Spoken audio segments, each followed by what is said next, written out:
প্রিয় সপ্তম শ্রেণীর শিক্ষার্থীরা, শুভেচ্ছা নিও।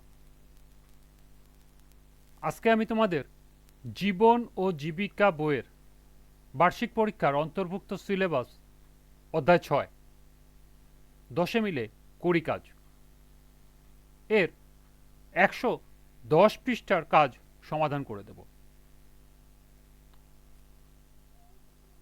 প্রথমে তোমাদের বলবো, যারা আমার চ্যানেলটি সাবস্ক্রাইব করো নাই তারা আমার চ্যানেলটি সাবস্ক্রাইব করবে এবং আমার সাথে থাকবে। তাহলে চলো আমরা ক্লাস শুরু করি। ১১০ পৃষ্ঠা আছে সমূল্যায়ন। কার্যকর যোগাযোগ ও সমস্যা সমাধানের কোন কোন দক্ষতা তোমার মধ্যে আছে এবং কোন কোন দক্ষতার উন্নয়ন প্রয়োজন তার একটি তালিকা প্রস্তুত করো। অর্থাৎ কার্যকর যোগাযোগ ব্যবস্থার জন্য কোন কোন দক্ষতা তোমার মধ্যে আছে তা প্রথম কলামে লিখতে হবে। সমস্যা সমাধানের জন্য কোন কোন দক্ষতা তোমার মধ্যে আছে তা দ্বিতীয় কলামে লিখতে হবে এবং সর্বশেষ কলামে লিখতে হবে যেসব দক্ষতার তোমার প্রয়োজন সেগুলো। তাহলে চলো এখন আমরা এর সমাধান দেখে নিই। প্রথমে দেখব কার্যকর যোগাযোগের যে দক্ষতাগুলো আমার আছে। ১. বক্তব্য স্পষ্টভাবে প্রকাশ করার সক্ষমতা। অর্থাৎ এখানে যেই পয়েন্টগুলো লিখবে সেগুলো কার্যকর যোগাযোগ ব্যবস্থার দক্ষতার বাড়ানোর কৌশল অবশ্যই হতে হবে।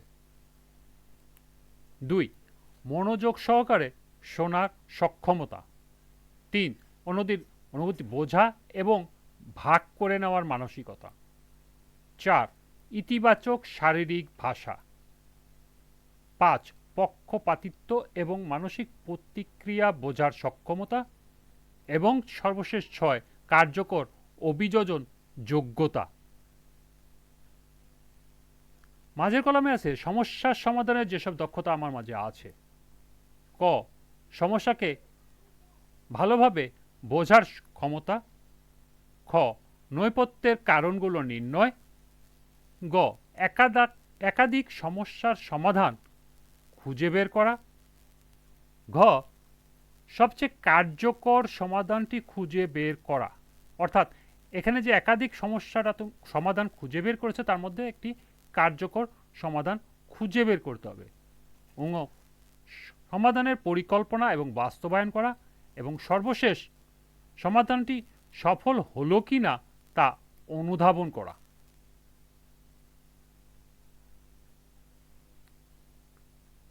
এরপরে সর্বশেষ আমার যেসব দক্ষতার উন্নয়ন প্রয়োজন। ক. মাধ্যম এবং প্রেক্ষাপটের উপর ভিত্তি করে ভাষা সামঞ্জস্য করা। খ. মুক্তমনা ব্যক্তিদের বিভিন্ন দৃষ্টিভঙ্গি এবং ধারণার বিবেচনা করা। গ. যোগাযোগের দ্বন্দ্ব সমাধানের দক্ষতা। ঘ. সমস্যা সমাধানের প্রয়োজনে সাহায্য চাওয়া। ঙ. আত্মবিশ্বাস ও আন্তরিকতার সাথে সমস্যার সমাধান করা এবং চ. স্টেপ বাই স্টেপ সমাধান করা।